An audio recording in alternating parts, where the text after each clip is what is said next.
नमस्कार दोस्तों, आप सभी का स्वागत है मेरी चैनल कहानियों की दुनिया में।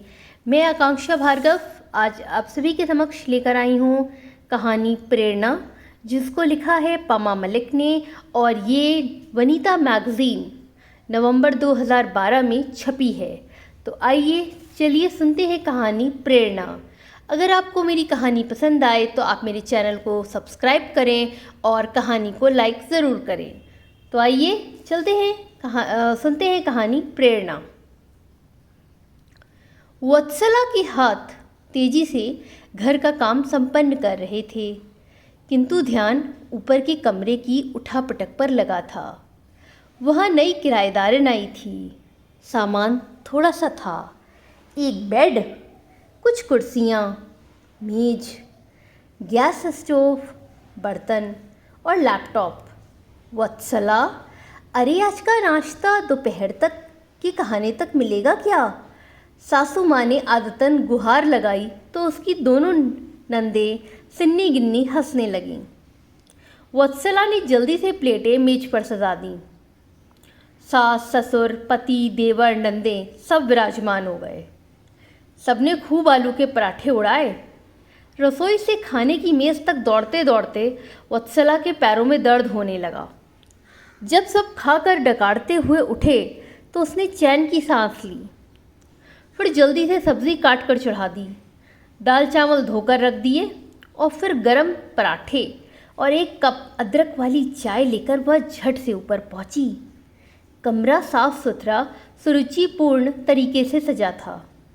एक मनमोहक गंध फैली थी। नई किराएदारन एक सफ़ेद कैप्री और बिना आस्तीन का गुलाबी टॉप पहने नंगे पैर रैक पर किताबें सजा रही थी। नमस्ते, वत्सला ने संकोच से कहा। नमस्ते, अरे वाह, आपको किसने बताया कि मुझे सचमुच चाय की बड़ी तलब लग रही थी? आइए ना। उसने छोटी सी रंगीन आरामदायक कुर्सी आगे बढ़ा दी और स्वयं मोड़े पर बैठ गई। उसने 5 मिनट में पराठे और चाय ख़त्म कर दी, जो वत्सला का अपना नाश्ता था, किंतु भूखे पेट भी उसे बहुत संतोष हुआ।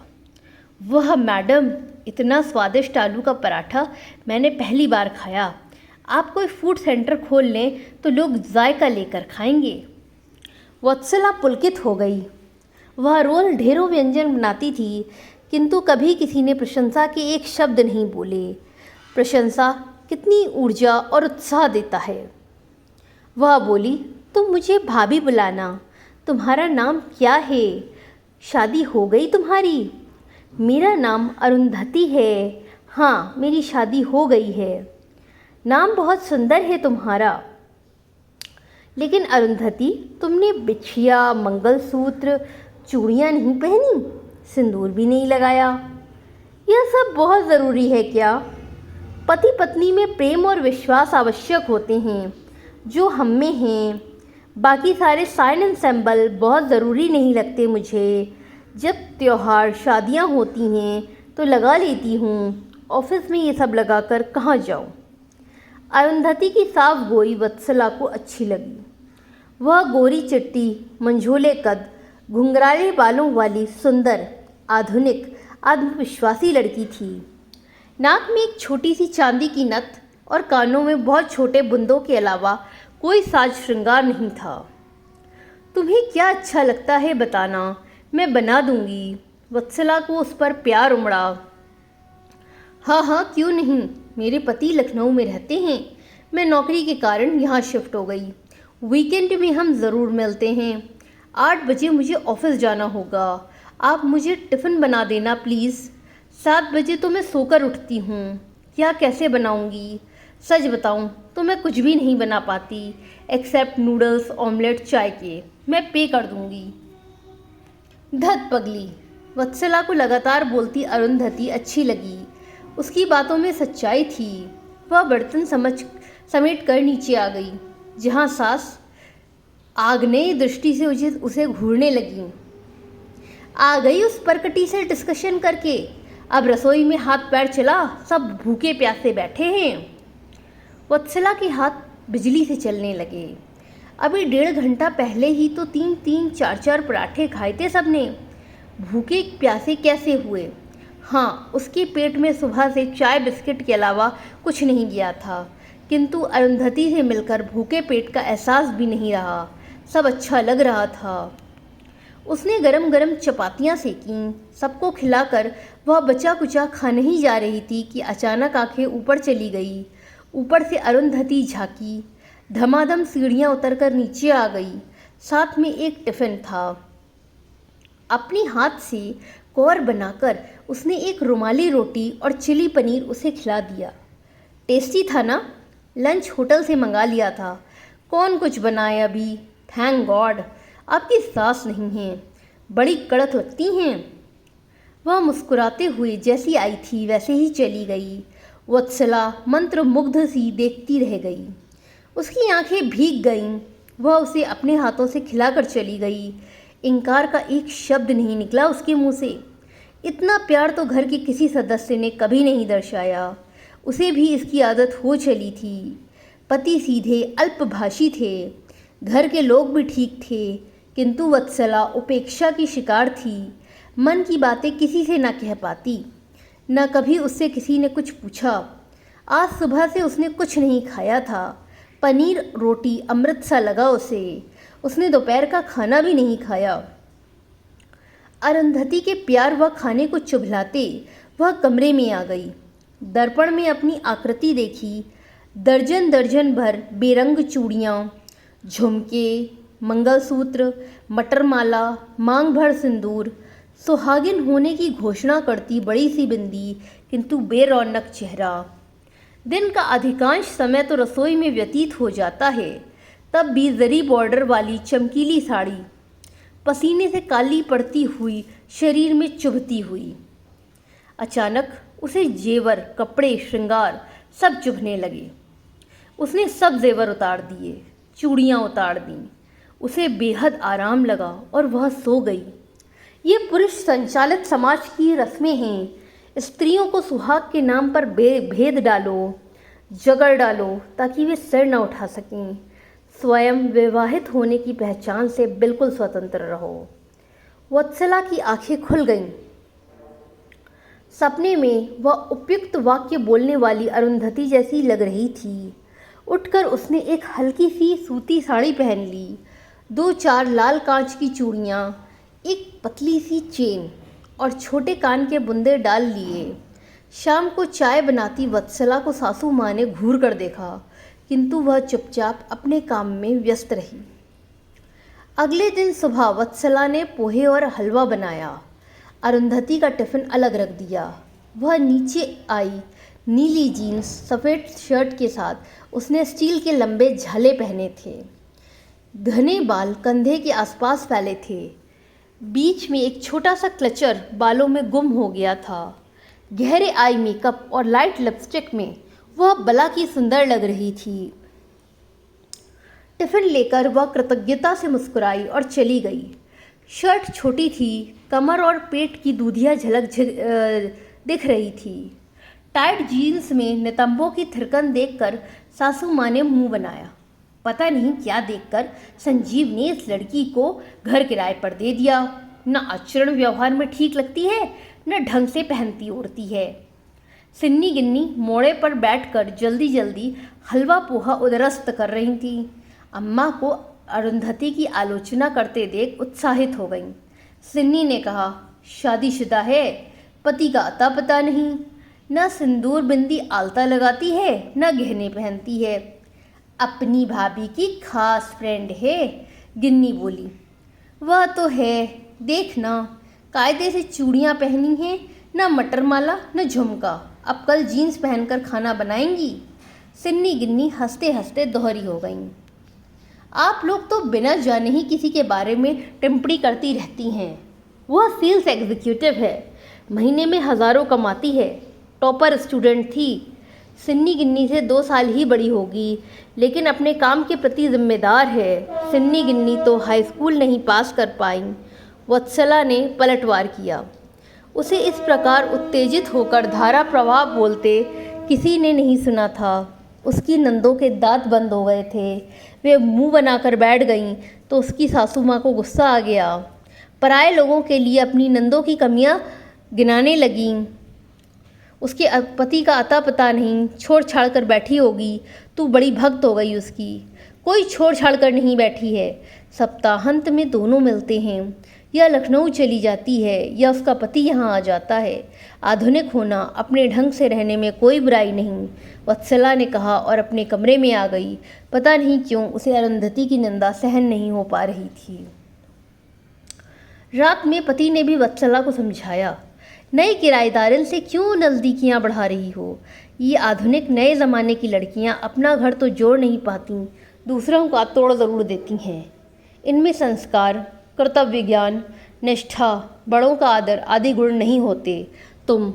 आप मम्मी की शिकायत पर लगे भाषणबाजी करने।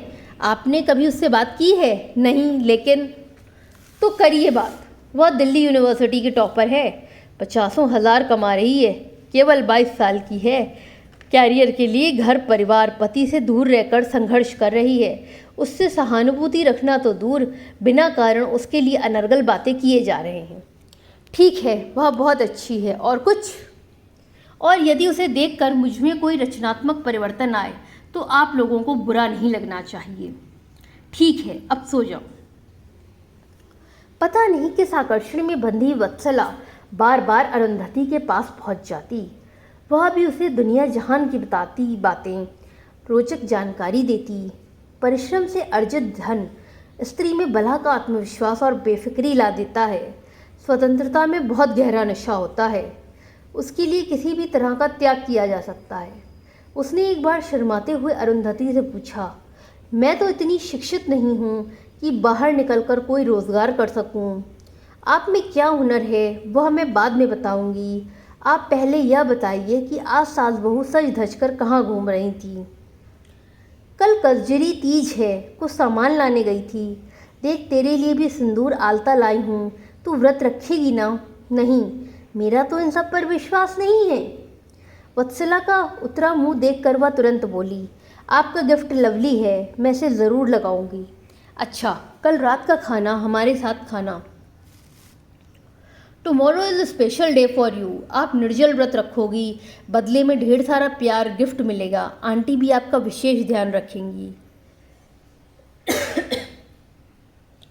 कोई गिफ्ट प्यार व्यार नहीं, व्रत रखना तो हमारा धर्म है। वे पूजा के समय उपस्थित हो जाएं, यही बहुत है। और कौन किसका विशेष ध्यान रखेगा। पूरे घर का खाना नाश्ता बनाओ, सबको परोसो, पूजा के पकवान बनाओ, स्वयं व्रत रखो। अंतिम वाक्य बोलते बोलते वत्सला के स्वर में कड़वाहट आ गई। अगले दिन ऑफिस जाते समय अरुंधति किचन में काम करती वत्सला को रुक कर देखने लगी।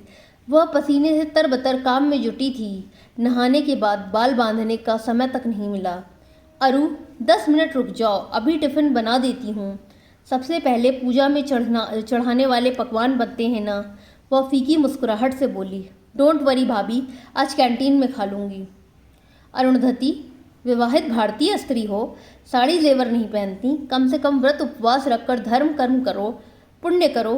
तख्त पर सच धज कर बैठी सासू माँ ने उसे उल्हाना दिया।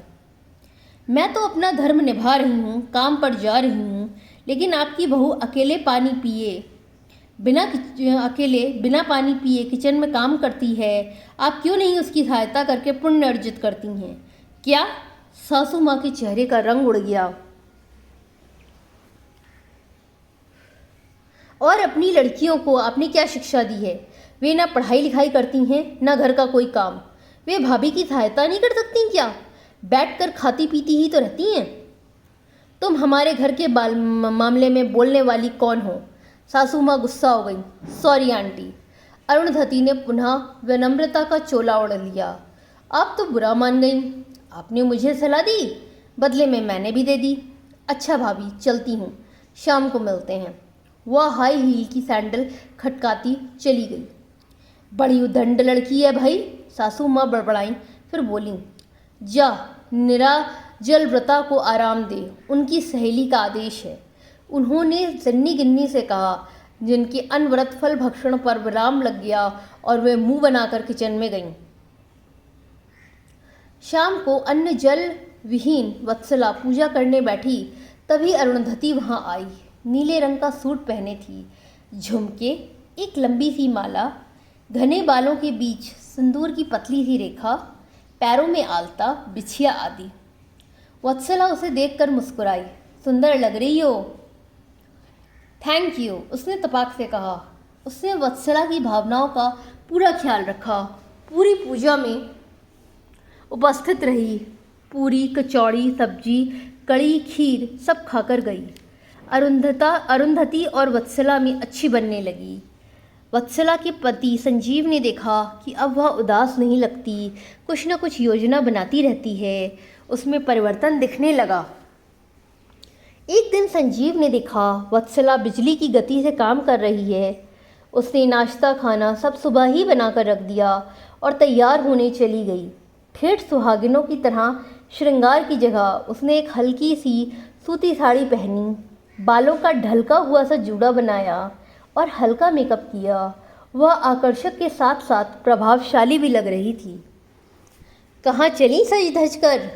आपके पास मेरी बात सुनने का समय तो है नहीं।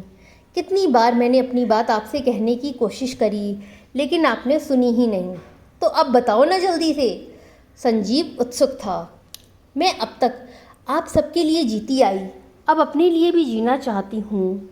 मैं एहसास कराना चाहती हूँ कि इस संसार में मेरा भी अलग अस्तित्व है। कहीं भीड़ में खो ना जाऊँ। मैं ज़्यादा पढ़ी लिखी नहीं थी, किंतु मेरी योग्यता का एहसास अरुंधति ने कराया मुझे। माजरा क्या है भाई? अम्मा से पूछ लेना।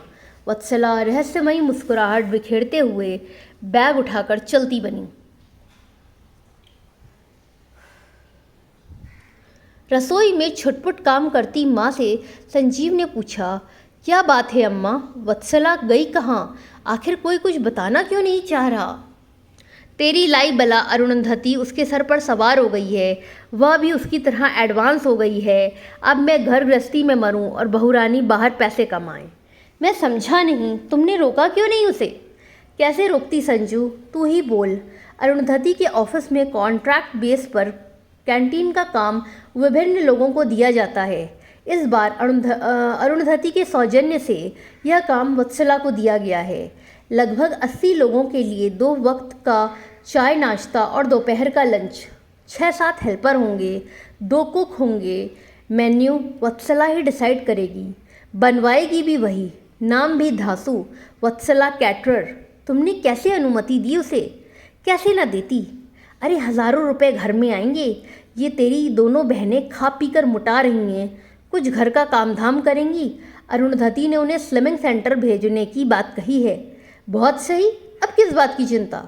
अरे बुढ़ापे में मुझे घर का काम देखना होगा। संजीव को अम्मा की चित भी मेरी पट भी मेरी वाली बात पसंद नहीं आई, लेकिन मात्र 1 महीने में वत्सला का कायाकल्प हो गया। उसने घर बार के साथ कैंटीन का काम बखूबी संभाल लिया।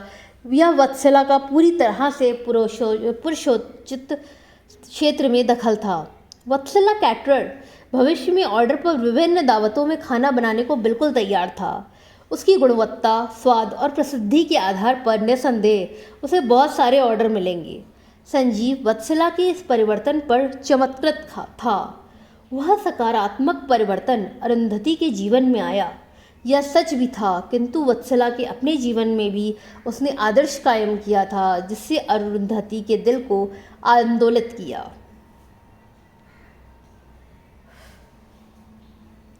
एक शाम संजीव जल्दी घर आ गया था और उसने अरुंधति की बातें सुनी, जो वह वत्सला से कह रही थी। भाभी, अच्छी नौकरी, धनोपार्जन को हम भले ही उन्नति और विकास माने, किंतु मेरी दृष्टि में वह व्यक्ति श्रद्धेय होता है जो स्वयं त्याग करके, कष्ट उठाकर अपने घर परिवार के लिए अनवरत काम करता है। आप कहती हैं आप में यह परिवर्तन मेरे कारण आया, किंतु क्या आप जानती हैं, आपके समर्पण, सहनशीलता और त्याग से मैंने भी बहुत कुछ सीखा। जल्द ही मैं और मेरे पति एक ही स्थान पर सेटल हो जाएंगे और मैं अपने वृद्ध और बीमार सास ससुर को अपने पास ही रखूंगी, जो अपने पैतृक घर में अकेले रहते हैं। यह तो बहुत अच्छी बात है अरु। हम प्रोग्रेसिव बनने के चक्कर में अपने कर्तव्यों से विमुख हो जाते हैं, जो कतई उचित नहीं। हम उन्नति करें, किंतु हम में से ही कोई पिछड़ जाए तो रुकें और उसे साथ लेकर आगे बढ़ें। वाह भाभी, तुस्सी तो ग्रेट हो।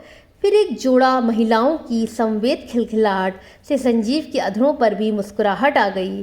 जीवन में व्यक्ति किसी से भी सीख ग्रहण कर सकता है। उसके लिए ऊंची शिक्षा और तकनीकी ज्ञान की नहीं, अंतः चेतना, समझ और गहनतम कर्तव्य परायणता की आवश्यकता होती है। आज पहली बार संजीव को वत्सला पर गर्व हुआ।